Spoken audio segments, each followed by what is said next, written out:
أعوذ بالله من الشيطان الرجيم بسم الله الرحمن الرحيم قال الله تعالى في كلامه المجيد والفرقان الحميد قل إن كنتم تحبون الله فاتبعوني يحببكم الله ويغفر لكم ذنوبكم والله غفور رحيم.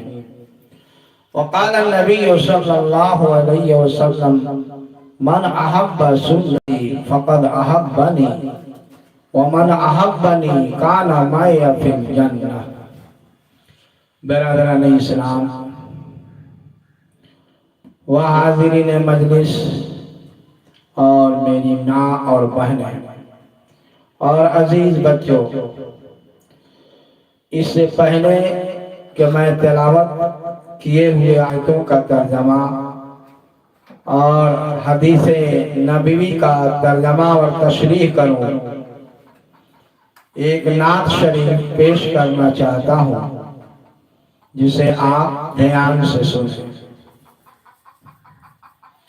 میری آنکھیں ترستی ہیں یا رب،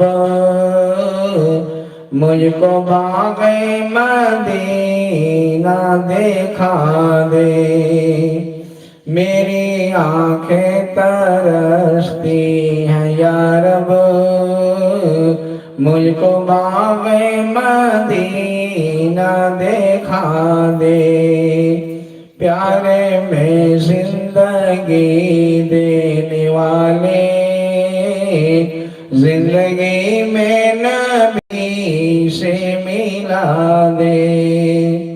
رو رو کہتی تھی بیوی سمیہ، میں نہ چھوڑوں گی دامن نبی کا۔ رو رو کہتی تھی بیوی سمیہ، میں نہ چھوڑوں گی دامن نبی کا۔ بے حیا چاہے جتنی سزا دے، مجھ کو جام شہادت پلا دے۔ لے کر تلوار فاروق گھر سے قتل کرنے چلے تھے نبی کو۔ لے کر تلوار فاروق گھر سے قتل کرنے چلے تھے نبی کو۔ پاس پہنچے تو کی عرض رو کر، میرے محبوب کلمہ پڑھا دے۔ میری آنکھیں ترستی ہیں یا رب، مجھ کو باغ مدینہ دکھا دے۔ موت آئے مدینے میں یا رب، جان جائے در مصطفیٰ پہ۔ موت آئے مدینے میں یا رب، جان جائے در مصطفیٰ پہ۔ میری آنکھیں ترستی ہیں یا رب، مجھ کو باغ مدینہ دکھا دے۔ پیارے میں زندگی دینے والے، زندگی میں نبی سے ملا دے۔ برادران اسلام اور میری ماں بہنوں، اب آئیے نعت شریف سے پہلے جو قرآن مجید کی آیت میں نے تلاوت کی ہے اس کا ترجمہ اور تشریح کروں۔ قرآن مجید میں اللہ تعالیٰ ارشاد فرما رہا ہے، اعوذ باللہ من الشیطان الرجیم بسم اللہ الرحمن الرحیم قل ان کنتم تحبون اللہ فاتبعونی یحببکم اللہ وَيَغْفِرْ لَكُمْ ذُنُوبَكُمْ وَاللَّهُ غَفُورٌ رَحِيمٌ۔ اللہ تعالی اپنے نبی کو مخاطب کر کے یہ فرما رہا ہے کہ اے میرے پیارے نبی، دنیا والوں سے کہہ دیجئے کہ اگر تم اللہ سے محبت کرتے ہو تو میری اتباع کرو، تب اللہ تعالی تم سے محبت کرے گا اور تمہارے گناہوں کو بخش دے گا، اس لیے کہ اللہ بخشنے والا اور رحم کرنے والا ہے۔ نبی کریم صلی اللہ علیہ وسلم نے اسی آیات کی تشریح میں ایک حدیث ارشاد فرمایا ہے کہ لا یؤمن احدکم حتی اکون احب الیہ من والدہ وولدہ والناس اجمعین، کہ تم میں کا کوئی آدمی اس وقت تک مومن نہیں ہو سکتا جب تک کہ میں اس کے نزدیک اس کے ماں باپ اور اس کے اولاد اور بال بچوں سے زیادہ محبوب نہ ہو جاؤں۔ اب آئیے قرآنی آیات اور احادیث کی روشنی میں ہم اور آپ اپنے معاشرے کا جائزہ لیں۔ جائزہ لینے کے بعد یہ پتہ چلتا ہے کہ ہمارا یہ دعویٰ کہ ہم عاشق رسول ہیں، ہم رسول صلی اللہ علیہ وسلم سے محبت کرنے والے ہیں، ان کے اشارے پہ جان قربان کرنے والے ہیں، ان کی احادیث نبویہ پر عمل کرنے والے ہیں، لیکن جب ہم عملی میدان میں آ کر غور کرتے ہیں تو پتہ یہ چلتا ہے کہ ہمارا دعویٰ صرف زبانی اور کھوکھلا دعویٰ ہے۔ آئیے میں تواریخ اور سیرہ کی اندر سے میں بتلا رہا ہوں، جب تواریخ کا مطالعہ کیا جاتا ہے تو پتہ چلتا ہے کہ اصلی محبت کرنے والے اللہ کے رسول سے کون تھے؟ صحابہ تھے۔ جبھی تو اللہ کے رسول نے صحابہ کے بارے میں فرمایا ہے کہ الصحابی کالنجوم بأیہما اقتدیتم اہتدیتم، کہ میرے صحابہ روشن ستارے کی طرح سے ہیں، ان میں سے جن کی تم اقتدا کرو گے فلاح پاؤ گے۔ آئیے اب حدیث کی روشنی میں ہم آپ کو بتلاتے ہیں کہ اصلی محبت کرنے والے اللہ کے رسول سے کون تھے؟ اصلی محبت کرنے والے ابو بکر صدیق رضی اللہ تعالی عنہ تھے۔ اصلی محبت کرنے والے عمر فاروق رضی اللہ عنہ تھے۔ اصلی محبت کرنے والے عثمان غنی رضی اللہ تعالی عنہ تھے۔ اصلی محبت کرنے والے حضرت علی رضی اللہ تعالی عنہ تھے۔ ان کے علاوہ خواتین میں بھی ایسی شخصیات گزری ہیں جنہوں نے اللہ کے رسول کے اشارے پہ اپنے جانوں کو قربان کیا ہے۔ ان میں سمیہ رضی اللہ تعالی عنہا کا نام سر فہرست ہے۔ مائی عائشہ رضی اللہ عنہا امہات المومنین میں جتنی نبی صلی اللہ علیہ وسلم کی بیویاں ہیں سب کے سب شامل ہیں، اور ان کے علاوہ سمیہ رضی اللہ عنہا ہیں، اور ان کے علاوہ صحابہ میں خبیب و زید ہیں، بلال حبشی رضی اللہ تعالی عنہ ہیں۔ سب کے واقعات بیان کرنے کا موقع نہیں ہے، لیکن مختصراً میں بیان کرتا ہوں۔ ابو بکر صدیق رضی اللہ تعالی عنہ کے بارے میں ایک موقع سے اللہ کے رسول نے جب دیکھا کہ مسلمانوں کی حالت ابتر ہو چکی ہے، مسلمان کچلے ہوئے ہیں، پسے ہوئے ہیں، اور کچھ ہجرتوں کے ستائے ہوئے ہیں، کچھ مہاجروں کا بوجھ اٹھائے ہوئے ہیں، اللہ کے رسول صلی اللہ علیہ وسلم کھڑے ہوئے صحابہ کے درمیان اور کہا کہ بھلا بتلاؤ، یہ میرے صحابہ مکہ چھوڑ کر مکہ والوں نے انہیں اتنا پریشان کیا کہ مکہ چھوڑنے پر مجبور ہو گئے، اور مجبور ہو کر